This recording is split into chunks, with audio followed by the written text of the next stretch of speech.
Bonjour à tous. Aujourd'hui petite vidéo un tout petit peu à l'arrache parce que je veux être sûr de m'assurer de faire les vidéos par semaine. Je suis désolé pour les lunettes de soleil qui vont faire un reflet dans la caméra. Voilà, je m'excuse par avance.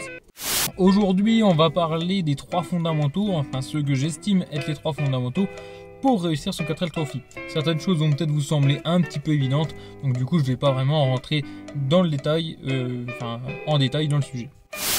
Un chien me casse les couilles. Super fun. Il faut savoir que j'ai fait le 4L Trophy l'année dernière et j'ai foiré absolument les 3 fondamentaux. Les 3 règles, je les ai toutes foirées. Et donc du coup, je pense que j'ai assez d'expérience pour vous dire sur quel point il faut appuyer et faire attention. Aussi sur quel point vous pouvez peut-être être un petit peu plus laxiste et pas forcément accorder d'attention. Moi je sais très bien que la première fois que j'ai voulu faire mon 4L Trophy, j'ai accordé beaucoup d'importance à certaines choses qui n'ont finalement pas beaucoup d'importance globalement sur le projet, quoi. Alors le tout premier point, le premier point d'or, le choix qu'il faut faire, c'est un bon coéquipier. Et c'est assez important en fait. Le coéquipier, c'est tout simplement la personne qui va vous aider pour participer au 4L Trophy. Bon, ça vous allez me dire, ça va être plutôt simple. De trouver quelqu'un qui veut bien accepter de conduire une 4L tout le long de la route sans trop gueuler. Bon, ça c'est peut-être moins évident. Il faut que ce soit quelqu'un de confiance et pas simplement une connaissance. Je vais vous donner un exemple très simple. Moi l'année dernière, j'ai dû changer de coéquipier. Eh oui, j'ai pas pris le bon coéquipier et il m'a lâché au mois de novembre.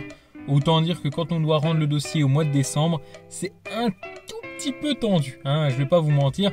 Je l'ai pas mal pris et voilà, j'ai pas envie de le clasher, mais très sincèrement, c'est vrai que ça a été assez dur et voilà, il fallait faire vraiment le bon choix. D'un côté, je comprends totalement sa décision car on était au mois de novembre, il n'avait pas le permis ni le code. Donc autant dire qu'on était quand même pas mal dans la galère. Donc voilà pour le premier point, choisissez un bon coéquipier.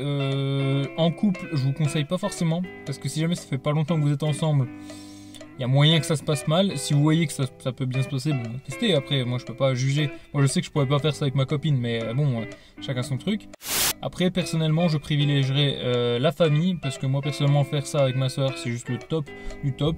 Je sais que ça dépend des personnes et donc du coup, j'ai pas vraiment envie de vous conseiller une personne en particulier. C'est à vous de voir si vous êtes capable de gérer un projet avec quelqu'un d'autre et surtout le 4L Trophy qui demande beaucoup de temps. On passe tout de suite au deuxième point, le deuxième point qui est très important. Vous vous en doutez, la voiture. Eh oui, la voiture, la fameuse 4L. Alors, je vais pas vous mentir, il y a plein de façons de vous procurer des jeunes 4L et aussi plein de façons de la restaurer. C'est pourquoi je peux pas faire tout en globalité, mais je vais essayer de vous caser, voilà, un petit peu, j'aime pas trop faire ça, mais je vais essayer de représenter votre situation au plus global possible et après c'est forcément à vous de choisir, de trouver, j'ai envie de dire la solution qui vous convient le mieux. Premièrement, si vous n'êtes pas vraiment mécano, je vous conseille pas de vous lancer dans de la grande mécanique parce que vous allez très vite désespérer et vous n'allez pas forcément tout comprendre. Moi, je sais très bien que par exemple l'année dernière, on avait décidé d'acheter une 4L qui était à refaire, hein, totalement à refaire. Et finalement, il y a eu tellement de complications dessus qu'on s'est dit bah non, ça va pas être possible et on a abandonné le projet. Je sais que je suis pas tout seul dans cette situation et donc du coup, je vous conseille pas forcément de partir sur la 4L à 600 000 € à retaper vous-même si jamais vous n'êtes absolument pas mécano. Évidemment, si jamais vous y connaissez un petit peu en mécanique, bon, il y a moyen que vous en sortiez un petit peu mieux, même si je conseille une restauration, on va dire, et un projet sur 2 ans parce que pour prendre le temps de la restauration plus des financements à aller récupérer, essayez de prendre un maximum de temps et je pense que 2 ans ça sera toujours mieux qu'un an en termes de temps et voilà, c'est vraiment mon conseil perso. Après vous en faites ce que vous voulez. Pour le deuxième choix, donc au lieu de prendre par exemple une 4L à refaire, prenez une 4L déjà toute faite et dans ce cas là vous aurez généralement moins de problèmes. Le seul vrai défaut c'est qu'évidemment ça va demander plus d'investissement, mais en même temps à la revente, si jamais vous retombez à peu près sur vos sous, vous aurez à peu près le bon investissement, en tout cas celui que vous avez donné à l'origine. Donc a priori, à part le fait que bon évidemment elle aura pris le désordre encore une fois, donc elle sera un petit peu plus abîmée, vous avez toujours des risques. mais acheter, j'ai envie de dire, une 4L un peu plus chère, ça peut être beaucoup plus intéressant et ça peut éviter justement une galère dans le désert. Et justement, on va arriver un petit peu à un troisième point. Oui, je sais, j'avais dit qu'il n'y en aurait que deux, mais on arrive quand même sur un troisième point, je dirais une parenthèse. Vous pouvez louer aussi une 4L. Il y a des sites qui font ça, il y a des particuliers qui font ça. Des 4L déjà préparées, déjà prêtes pour prendre le désert. Je ne sais pas exactement ce que ça vaut. J'en ai entendu du bien, mais a priori, je ne pourrais pas vous dire si c'est vraiment le bon choix. C'est à vous de voir. Je pense que voilà, avoir sa voiture, vouloir faire la promotion avec sa voiture, ça peut être très très intéressant et très très cool. Voire même apprendre la mécanique, hein, tout simplement pour réparer sa voiture, ça peut être super cool. Ou alors prendre l'option tranquillou et justement louer la 4L, perdre son investissement par rapport à acheter et revendre après, mais au moins vous partez sereinement avec une 4L, je dirais relativement en forme. Tout dépend à qui vous la louez, bien évidemment. J'ai pas trop envie de vous conseiller là-dessus, mais voilà, essayez de trouver quelqu'un de plutôt sérieux. On arrive dès maintenant au troisième point, un petit peu de ce top 3 4L Trophy.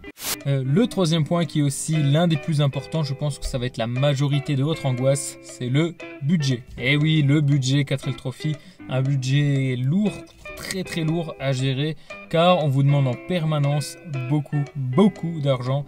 Ça va être un petit peu galère à réunir, on le sait. Déjà, bon, je pense que ça paraît évident, mais une fois que vous avez signalé à votre association, que vous êtes préinscrit, voilà, ou que vous venez de créer votre association, ce qui est possible aussi, mais bon, ça à la rigueur, j'en parlerai une autre fois à la création d'association. Vous savez très bien, vous montez votre dossier sponsoring, et là, qu'est-ce qu'on fait pour récupérer des sous? On va chez les gens, les entreprises. Tout le monde. Il faut pas hésiter à aller voir les entreprises, c'est ce qui marche le mieux de toutes les façons. Il faut vendre votre 4L au maximum, tous les emplacements ne doivent plus être disponibles, vous devez tout vendre, c'est le meilleur moyen pour pas perdre d'argent sur un 4L Trophy. C'est le sponsoring, il n'y a pas mieux, cherchez pas mieux.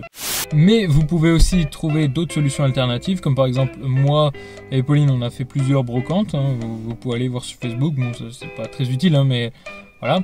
On fait des représentations, vous pouvez très bien par exemple vous mettre en face des magasins, et surtout que le 4L Trophy met en place certaines choses, comme par exemple de la vente de stylos, de foulards, 4L Trophy hein, tout simplement, et vous pouvez les vendre contre quelque chose. Je sais qu'il y en a qui font des t-shirts, je sais que voilà, vous pouvez absolument tout faire au jour d'aujourd'hui. Si vous regardez un petit peu sur internet, vous pouvez tout floquer au nom du 4L Trophy et le revendre.